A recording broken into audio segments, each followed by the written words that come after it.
Hello and welcome back to the second of 4 lectures on the photo exhibit, MEGA SEOUL for Decades, taking place at the Korean Cultural Center in Ottawa in collaboration with the Faculty of Liberal Arts at the Brantford campus of Wilfrid Laurier University, as well as the Embassy of the Republic of Korea in Ottawa.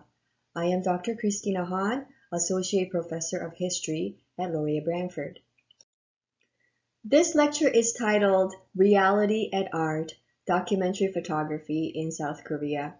In the first lecture, we examined some general facts about the city of Seoul and a very brief history of the city covering over 6,000 years. I hope I didn't lose you, and thank you so much for coming back. The exhibit was originally curated by the Museum of Photography in Seoul in 2012. If you're in Ottawa and are able to visit the exhibit at the Korean Cultural Center Gallery, I encourage you to do so. It's going to be an amazing experience. If not, the Museum of Photography in Seoul has created a VR, virtual reality exhibit for us, which we can visit by clicking the link provided on the webpage where this video is found. If you have any questions or comments about my lectures, please send me an email. I'd be more than happy to answer your questions. Before we turn to look at the photographs featured in the exhibit and learn about the artists who created these works, I would like to spend some time to talk about documentary photography, because the images we are going to see are often labeled as examples of documentary photography. Imagine if I were to give you a camera and ask you to take photos of your city, what would you capture and why? Would you capture iconic places within your city? Would you capture people, buildings, streets? What images of your city would you like to share with others? This photo, by the way, is an old photo of Brantford's famous Capitol Theater, now called Sanderson Theater or Sanderson Center, located right next to our university campus. So take a few seconds to think about these questions. What did you capture and why?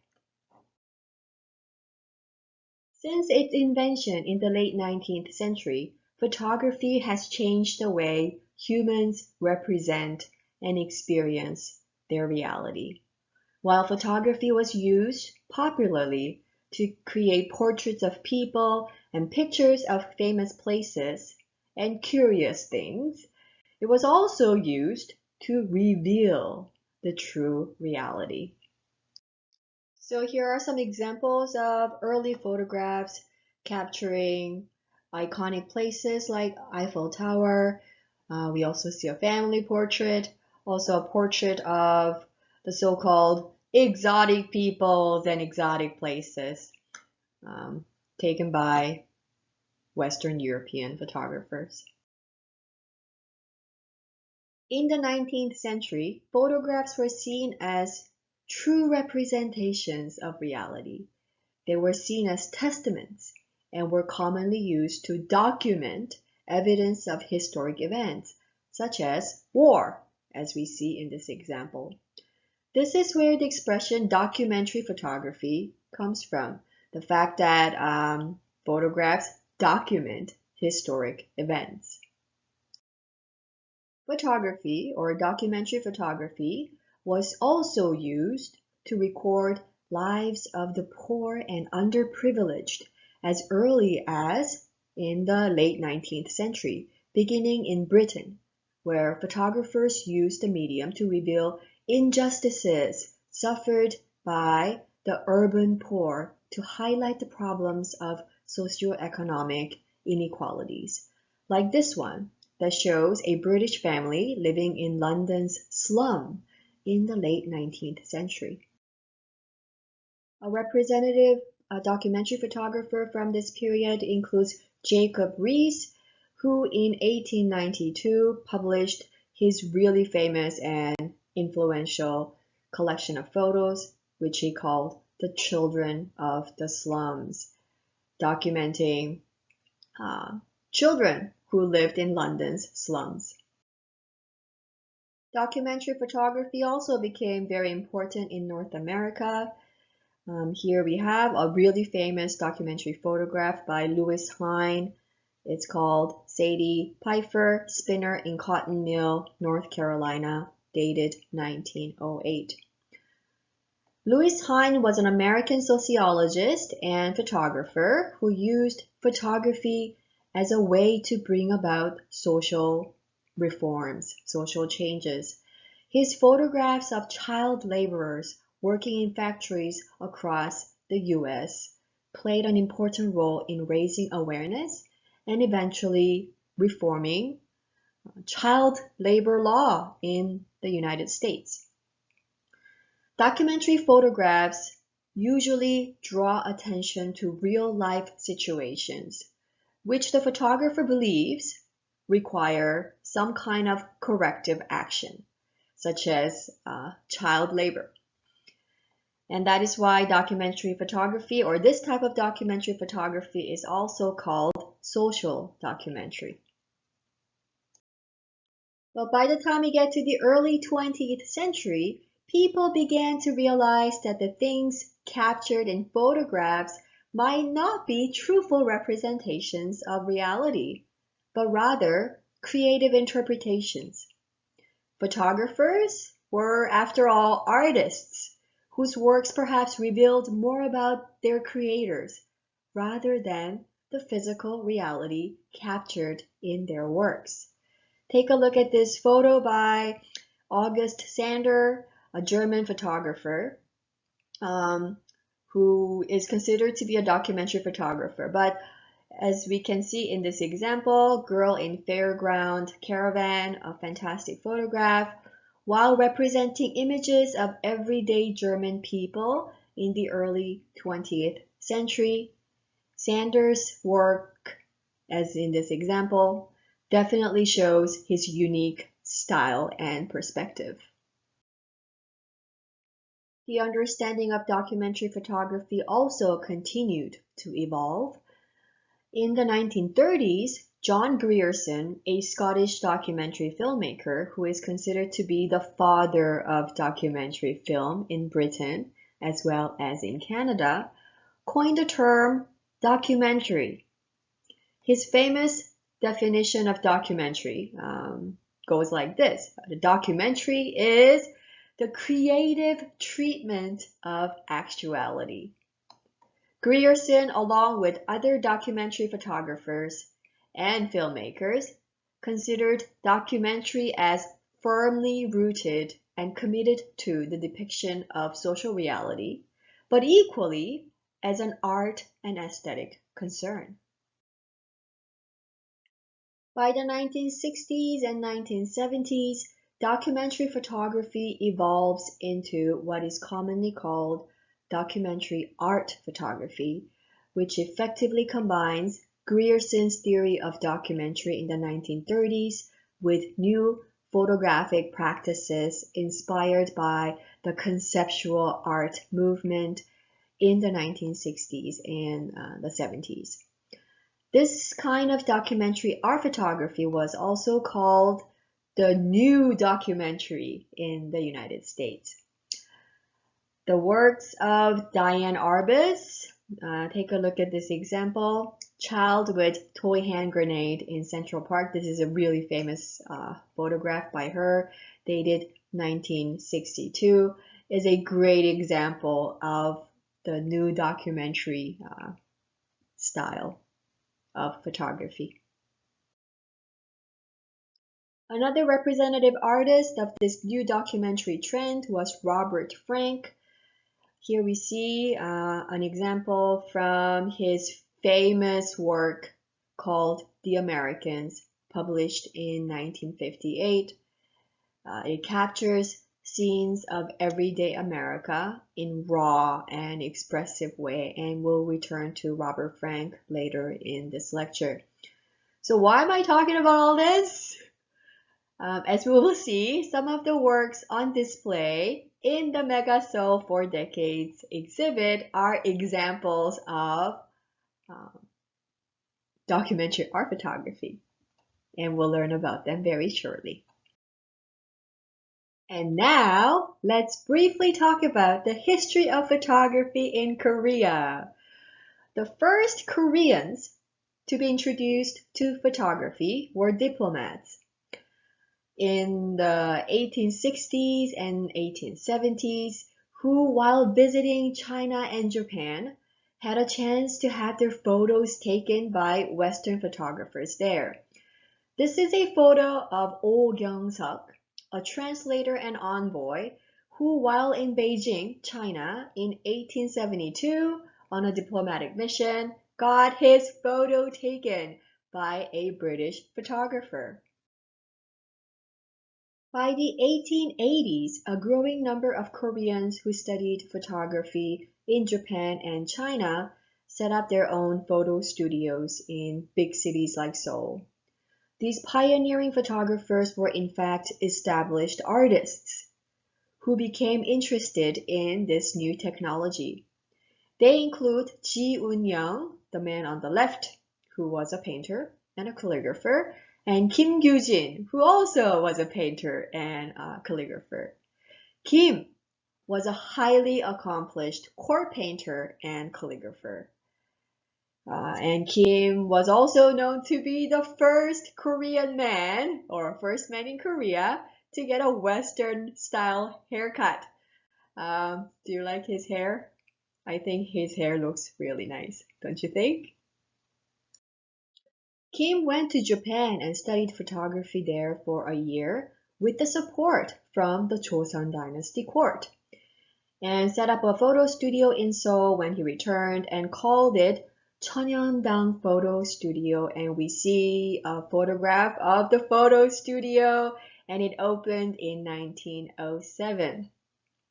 At first, Koreans were skeptical about getting their photos taken, as there was this widespread belief that photos can steal your soul, which could make you ill or even cause untimely death.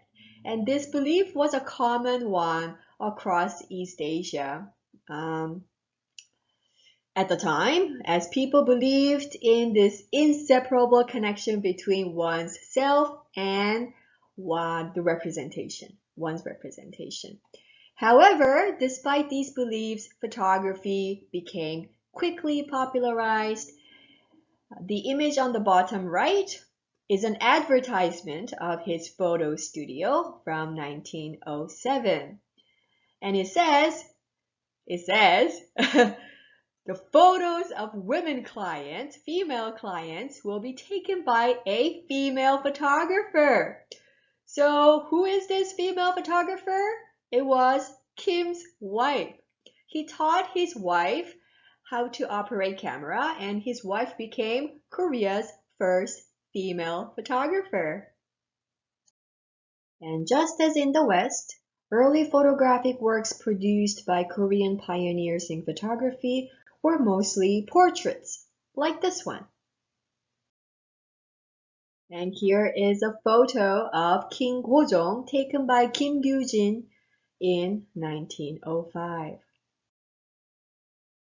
The first school of photography in Korea was established in 1903 as part of the programs offered by Hwangseong YMCA in Seoul. And here is a postcard image of its building and its key leaders. The organization later became a center of Korean nationalist movement against Japan's colonial rule. The history of Christianity in Korea and its connection to Korean nationalism is an interesting and important one. In 2019, I delivered a lecture on this topic at the Korean Embassy in Ottawa to commemorate the 100th anniversary of Korea's March 1st independence movement. If you're interested in this topic, you can watch my recorded lecture on YouTube. I don't have the link, but I'm sure you could find it on YouTube. Now, back to Hwangsong YMCA. In order to offer this new photography program, well, the YMCA had to find an instructor, and that instructor was this man, Choi Chang-gun, who learned photography in the US. In fact, he was one of the early Korean immigrants to Hawaii, where he had his own photo studio. So he learned photography in the US and set up his own studio in Hawaii. Choi was invited to teach the program, and so he returned to Korea in 1909. Choi also published the first book on photography in Korean, which was based on an American book called Picture Making for Pleasure and Profit by T. Stith Baldwin. Soon, few other photography programs were set up in other schools across Korea. Korean history is fascinating. So what you see here is a page from this book by Choi Chang-gun, which shows his own portrait right there. And some cameras that they used back then. Art photography began to take root in Korea beginning in the 1920s, and this was during the time of the colonial rule. In the cultural scene in colonial Korea, the Japanese administration tried to introduce and advance the aesthetic movement from Japan, which focused on aesthetic values and effects as opposed to social and political messages of art. These two photographs that you see on this slide featured on the colonial postcards represent Korean women as entertainers or women whose faces are covered, portraying these women as exotic objects of consumption. However, throughout the colonial period, Korean photographers endeavored to capture images of Korean life, combining aesthetic exploration of photography with realism. In 1927, Gyeongsang Photographers Association was established in Seoul, and the first exhibit of art photography by Korean artists was held in 1929. The photo on the right shows the site of this exhibit in 1929, and many more exhibits followed after that. This photo on the left shows members of the association in lab coats. Yes, being a photographer during this time was a serious business. You had to wear your lab coats. But this next photo shows that they also had some fun. This is a photo of their year-end party in 1927. I absolutely love this one. What are they wearing on their heads? Any idea? Rabbit ears! Rabbit ears. 1927 was the year of the rabbit. So to send off the year, they decided to wear rabbit ears. Just so precious. We should totally do this at Laurier for our Lunar New Year celebration. Although we only saw men in that previous photo, there were many women photographers as well. One of them was Lee Hong-kyung, who set up a photo studio in Seoul with her husband. And they called the photo studio Gyeongsang Photo Studio. And Gyeongsang was the Korean name of the city of Seoul at the time. The Japanese called it Keizo, but Gyeongsang was the name, Korean name. So in this photo here, what you see is a portrait of a young woman taken at the studio. Notice the name of the studio in English that says Gyeongsang Photo Studio. Lee Hong-kyung later set up her own photo studio as well and called it Joseon Women's Photo Studio, and even taught photography at schools as well. And here are some examples of photographs by leading photographers from this time. This one by Chung Hae-chang, it's called Women. This is from the 1920s, which beautifully captures a young Korean woman, right, in a portrait format. And this one by Kang Dae-seok from the 1930s called Nakdong River Flood.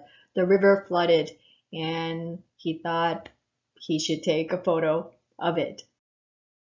And some self-portraits of the photographers themselves. This one I absolutely love, by Shin Chi-hyun, self-portrait from the 1930s. Don't you love this? I think I should have a self-portrait like this. Although I'm not a photographer, I had this conversation with a friend of mine, like, I want a self-portrait like that. What should I hold? If not a camera. I should think hard. My laptop, maybe? I don't know. Some books, probably.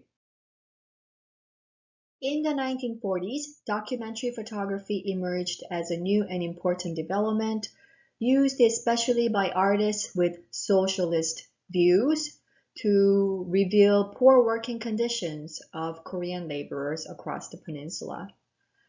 Cold War ideological conflicts also impacted the art community in Korea, as was the case throughout the world during this time. So here is an example of a documentary photograph by Im Eung-sik, a leading photographer, a really important artist, and this particular work is called Boyhood, dated 1946. And this is the photo of the artist Im Eung-sik, regarded as the father of contemporary Korean photography. During the Korean War, while most Western photojournalists stationed in Korea took pictures of battle scenes and soldiers, Korean photographers took pictures of the war's devastation, capturing images of refugees, war orphans, and destroyed homes. As we can see in this iconic photo by Im Eung-sik, War Orphan, dated 1950.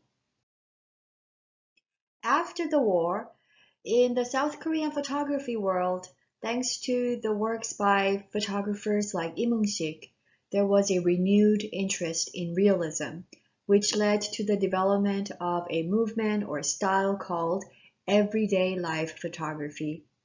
Artists belonging to this movement sought to rediscover Korean identity and culture in their works. An example of everyday life photography would be another really famous photograph by Im Eung-sik, For Hire, dated 1953. It's a really powerful work. The interest in documentary photography continued to grow in South Korea, and by the 1970s, it came to dominate the South Korean photography scene. However, because of censorship imposed by military government, artists had to use symbolic and more nuanced ways to capture social realities.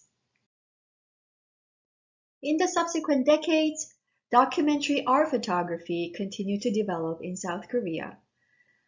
This marks the end of our overview of the history of photography in Korea. I hope you enjoyed learning about this long and rich history of photography in Korea. Finally, we are ready to examine the photographs that make up our exhibit, Mega Seoul for Decades.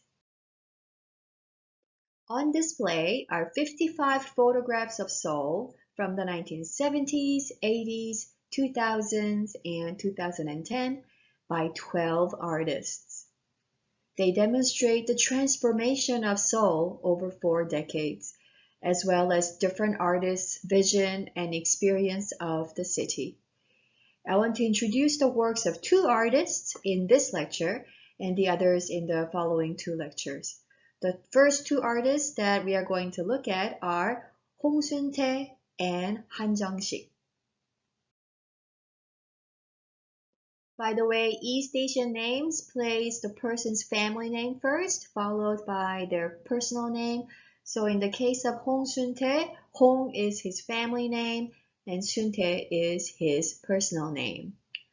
Hong was born in 1934 during the time of Japanese colonial rule, and he passed away in 2016.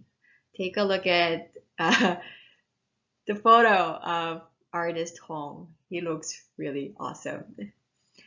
And this was taken in Greece.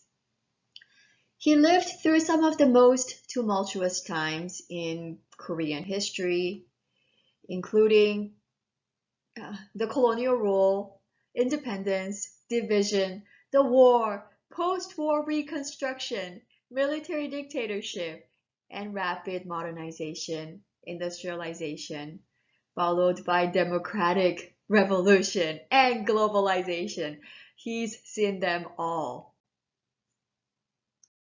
When he was in his 20s, Hong saw Robert Frank's documentary photos, The Americans, published in 1958, and he was greatly inspired by Frank's candid and not so monumental portrayals of everyday life of Americans in the 1950s.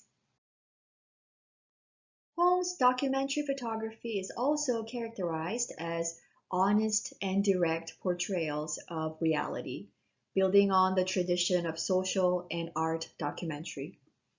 His work is often critical of reality in nature, critiquing the ills of consumer culture, economic disparities, environmental degradation, among other topics.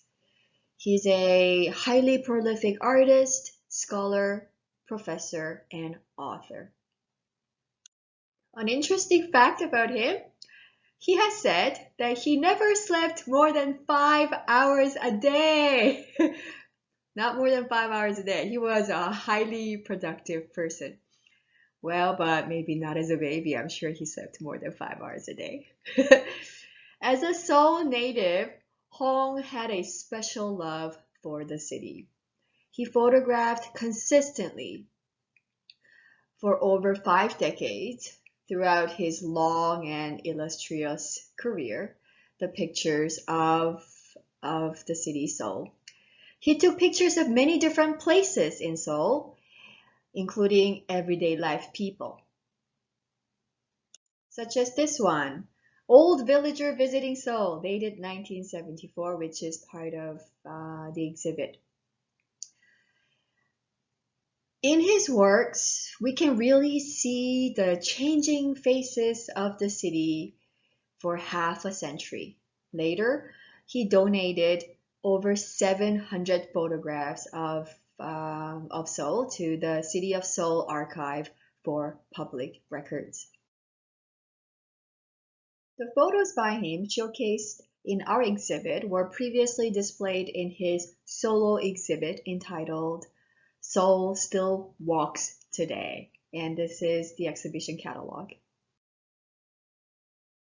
Now let's take a look at two of them, both taken in 1974, and both are two black and white photos of Myeongdong, the Myeongdong district of the city of Seoul. Myeongdong in the Joseon dynasty had been a residential area, but throughout the colonial and later post-war period developed into a commercial district filled with retail businesses. This picture of Myeongdong, taken in 1974, shows a street packed with people, flanked by rows of 2 to 3 story tall buildings, or box-like buildings on both sides, with businesses of all kinds, the signs of various sizes, messy electric cables hanging in the air, connecting the buildings and electric poles. So take a look at this image for a few seconds. What do you see? How does the photo make you feel?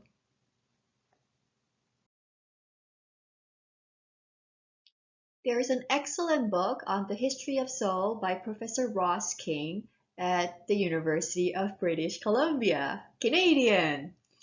And this book is entitled Seoul, Memory, Reinvention, and the Korean Wave. In this book, Professor King identifies two types of urban space in the city of Seoul that gave it the character of a mega city. Space type number one is this traditional and post-war reconstruction space that is often disorderly, entangled, unregulated, and organic. Then the second type of space is the orderly, clean, stiffly restrained modern space filled with office and residential towers, condos, apartment buildings. We will look at the second type of space in our upcoming lectures. Myeongdong is an example of the first type of space, filled with small-scale, multi-use blocks constructed following the Korean War. It looks chaotic and confusing, almost like a labyrinth. The image guides the viewer to gaze into the end of the street, which is blocked by the crowd. Then the gaze goes upwards, which once again is blocked by the apartment building and the numerous electric wires. If there was a vertical movement in the photo that we just looked at, this other picture of Myeongdong by Hong Soon-tae shows the street view in a horizontal movement. We see four older women in traditional costume called hanbok strolling the streets and looking at the shops. Perhaps they're visiting from the countryside. And we also see younger generation women and children. Notice the clothing stores with English signs. Behind the older women, we see an alleyway that connects to the other side of the street of Myeongdong. Kind of like a labyrinth-like street, labyrinth-like layout that I described to you earlier. These two photographs are signs of commercialization and urbanization of Seoul during the 1970s, when Seoul had, by many estimates, the world's most productive economy. When annual growth in industrial production was about 25%, 25% growth annually. Can you imagine that? There was a five-fold increase in gross national product, GDP, between 1965 and 1978. In the mid-1970s, exports increased by an average of 45% a year. Incredible. And these two photos remind us of the times when South Korea was developing into a tiger economy. So what does Myeongdong look like now? Has anything changed? Well, this is what Myeongdong looks like now. Bright neon signs, streets packed with people, lively commercial life. That was, of course, before COVID, but still, Myeongdong is filled with people. Another picture of Myeongdong right now. Yeah, it's a fascinating place to explore. Even with the map, I'll guarantee you'll get lost.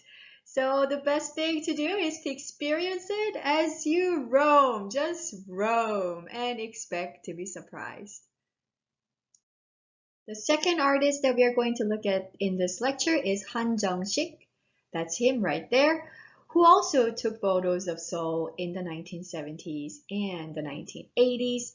And Hong Soon-tae and Han Chungshik, their works are very different in style.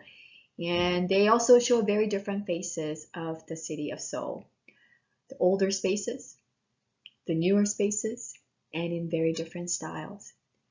Han, who shares the same family name as me, we are not related by the way, is one of pioneers of formalist photography in South Korea. Formalist photography places greater emphasis on the aesthetic qualities of photograph such as design and composition over subject matter. Han started his career as a school teacher and a poet. And then he bought his first camera and his life was transformed forever. Han studied photography in the 1960s when photorealism was a dominant trend in South Korea. Quickly he realized that he was drawn more towards the abstract and formalistic qualities of photography. Formalism in photography regards photography as a form of visual art rather than as a means of documentation. Throughout his career, he developed his own formalist style based on traditional Korean concepts of beauty and ideas from East Asian philosophy, especially Buddhism. Take a look at this image from his 2017 exhibit called Serenity. It's abstract, you can see the forms, it is beautiful, very serene, very peaceful. Han was also interested in theoretical study of photography and established the first academic association and journal in South Korea dedicated to photography, and he later became a university professor. His photos featured here in this exhibit look very different from the more realistic documentary photos by Hong Soontai that we just examined. Han's photos come from his memoir called Bukchon, My Soul, published in 2010. Han grew up in the area in Seoul called Bukchon, which literally means North Town, the North Town area of Seoul. Located on top of a hill between two Joseon Dynasty palaces, the area on this map right underneath the giant orange arrow. North Town, or Bukchon, was a residential area for the elites for over 500 years. Many beautiful traditional homes with courtyards were located there even after the Korean War in the 1950s. When Seoul underwent rapid urbanization beginning in the late 1960s, one by one, traditional homes in Bukchon was torn down to make space for modern development. And saddened by this, Han began photographing old residences of Bukchon. And the result is what we see here. His photo memoir included around 80 black and white photographs of Bukchon. Take a look at this photo from 1972, taken in Sagandong. Notice the tiled roofs that line up the hill because again, Bukchon is going uphill. Right? We see traditional Korean homes called hanok. Hanok are not very tall. Notice how tall this woman is, and basically it's a fairly short structure. It is because Korean homes had heated floors. People sat and slept on floors. They did not use raised furniture like chairs and beds, and that's why the homes did not have to be very tall. There is timeless serenity in this photo, very different from the busy street scene of Myeongdong that we just looked at earlier. This photo from 1981, taken in Naesudong, shows the narrow alley in Bukchon that connected traditional homes. Right? There are homes everywhere, and you can see this narrow alley.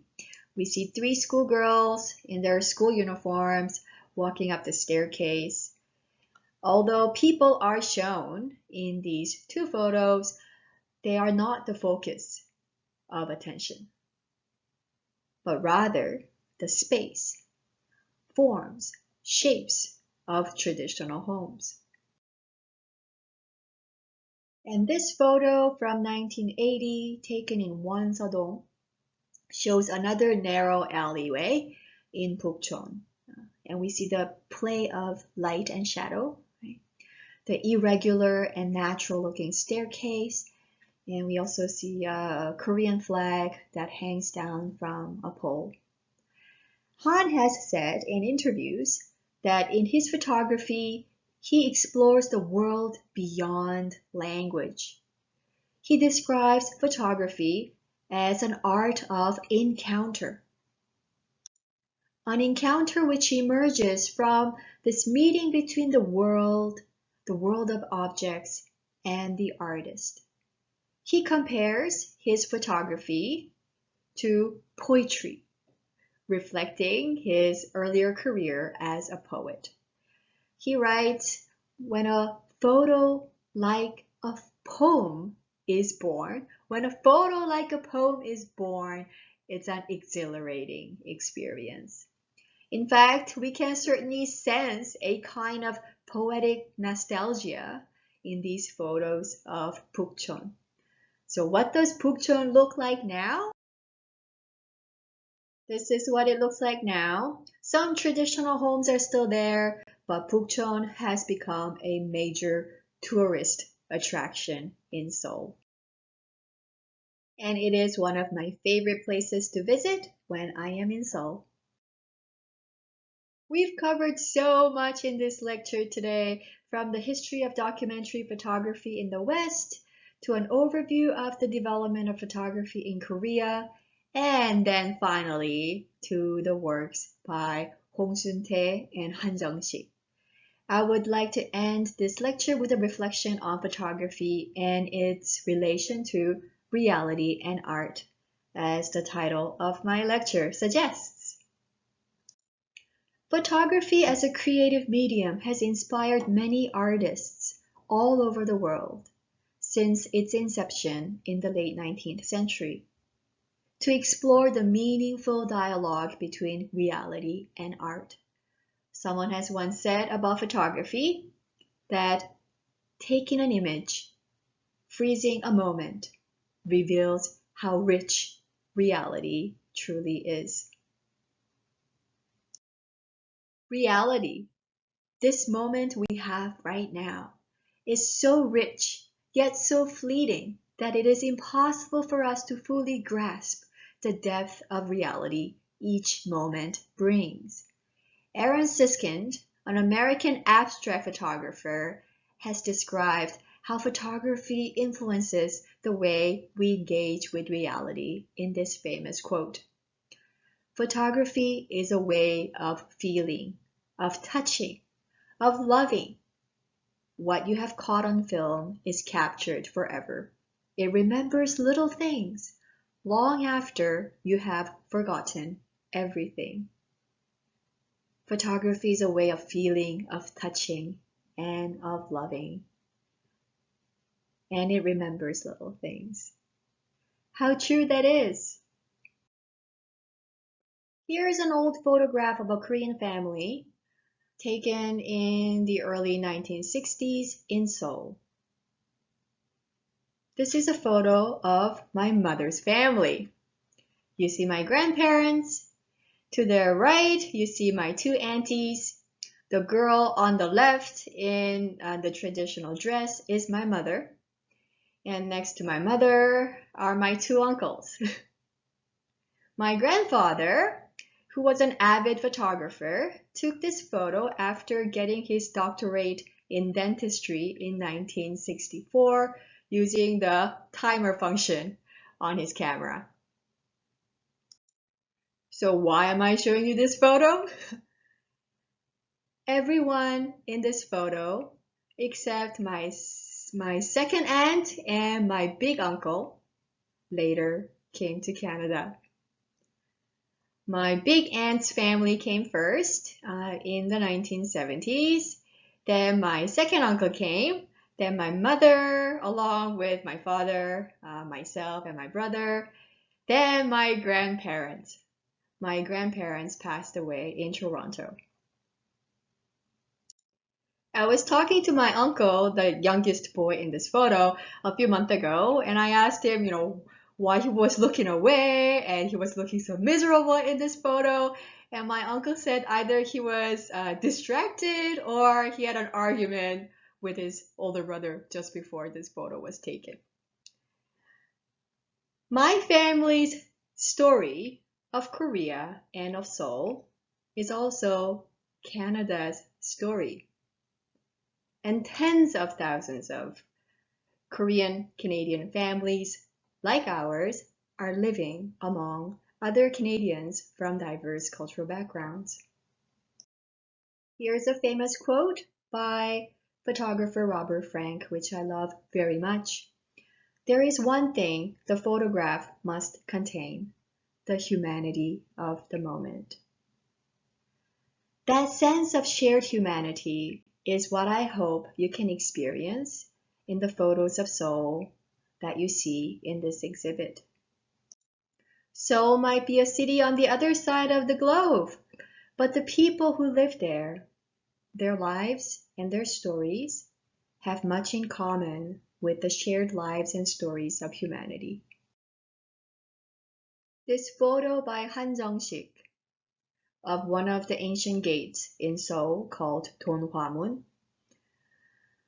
is a photo taken on one early winter day of 1972.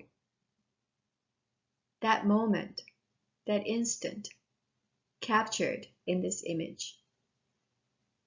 Can you sense the humanity of this moment? In the next lecture, we'll explore more stories of Seoul, more specifically, stories about development and all that is lost as a result of development. Hope to see you there.